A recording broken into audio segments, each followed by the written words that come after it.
Hey guys, I want to show you a humidifier that I made for my mushroom grow room. So here we have the mushrooms that are fruiting right now, and here we have the humidifier. So when it comes to DIY humidifiers, you need a few things. First of all, you need a container.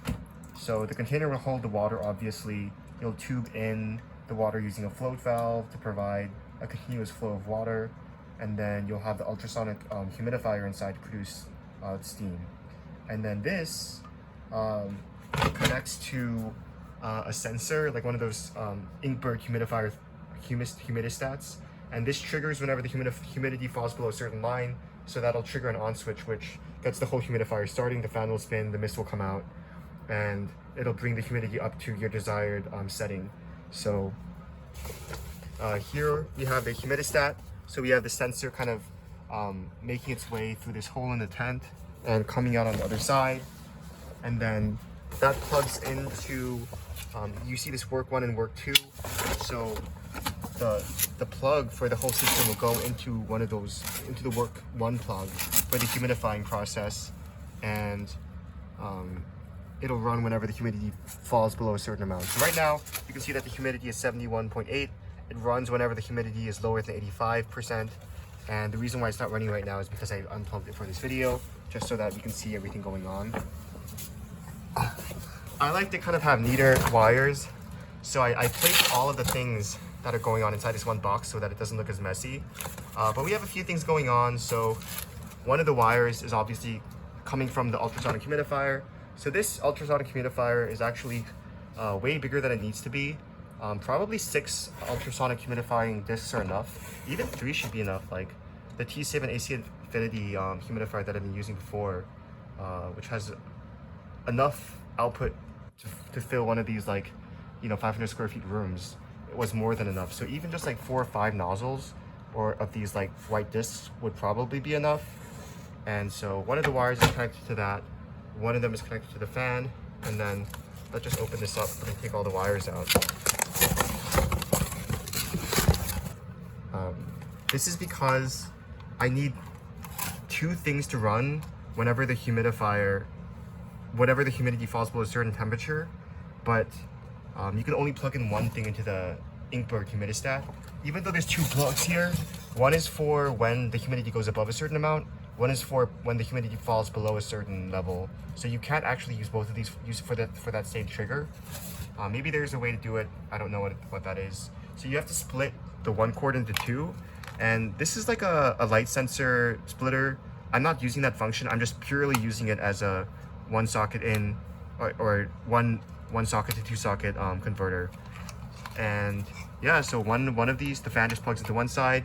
The humidistat controller, I don't know why this is so big, plugs into the other, and then this just plugs into the humidistat.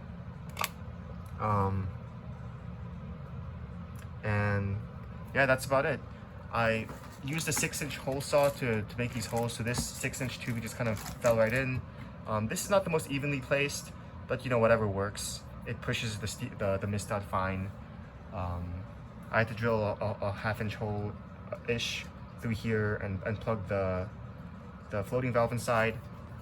One tip with the floating valves: if you don't have a backup system, make sure the floating valve sits right and snug, because if it leaks, it'll flood your whole tent. I've had that happen to me a couple times and it's not pretty. I still don't have a backup system. I just kind of make sure that these are fitted in really tightly and they don't come loose during when you're not present. Yeah, but that's about it. They're not that hard to make. So if you have any questions, just leave a comment and be happy to help you problem solve with any issues that you might be. So here you can see the humidifier in action. When the temperature drops, the ultrasonic humidifier starts operating, and then the fan will push the air from the bottom. It'll push the air through the tubing out here, and this mixes with the intake air. So you always want to have in mushroom farming, at least, you want to have the humidifier on the side of the intake air so that it kind of mixes with the incoming intake air, and then it kind of spreads across towards that end where you have the exhaust fan in the bottom corner. So yeah, I think this setup is a lot better than what I had before. I just raised this a little bit so that I could extend the tubing up so that it comes out right next to the intake air. And yeah, I just have to drill another hole to place the floating valve inside to replenish the water continuously. Yeah, but happy humidifier building. There we go. Now the um, floating valve is plugged in, so we are good to go. So I was super like not handy when I first started mushroom farming, and I didn't know how to do anything. Didn't know how to use a hammer or drill or any of the drill bits, the million different drill bits that there are. So even something as simple as building a humidifier was not super intuitive or easy to me. But now that I've kind of increased my level of DIY skills, I can definitely see why it's more valuable to do these things yourself. First of all, it gives you a better understanding of how the components of these things work. So you're just able to better problem solve in not just that area but other areas as well when you kind of understand the mechanical process of how things work. And then also there's the obvious benefit of everything being cheaper and it just kind of being easier to fix when something goes wrong. So I definitely recommend trying to build your own humidifier, especially for mushroom farmings where you have to basically leave it on 24/7, and that's probably a big point of failure. And I would also argue that it's a little bit cleaner to clean some of these DIY humidifiers, um, which is a big thing in mushroom farming as well.